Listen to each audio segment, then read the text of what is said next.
শয়তান থেকে হিফাজতের দোয়া। لا إله إلا الله وحده لا شريك له له الملك وله الحمد وهو على كل شيء قدير। অর্থ, আল্লাহ তাআলা ব্যতীত কোনো মাবুদ নেই, তিনি একক, তাঁর কোনো শরীক নেই। সর্বময় রাজত্ব একমাত্র তাঁরই জন্য, তাঁরই জন্য সকল প্রশংসা, তিনি সবকিছুর উপর ক্ষমতাবান। বিস্তারিত।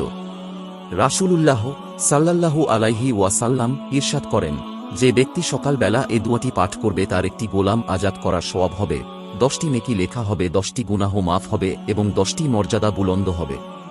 এটি তার জন্য সন্ধ্যা পর্যন্ত শয়তান থেকে রক্ষামূলক ব্যবস্থা হবে। আর যে ব্যক্তি সন্ধ্যাবেলায় এ দোয়াটি পাঠ করবে সকাল পর্যন্ত সে অনুরূপ সওয়াব পাবে। অন্য এক বর্ণনায় 10টি গোলাম আজাদ করা সওয়াব হওয়ার কথা উল্লেখ রয়েছে।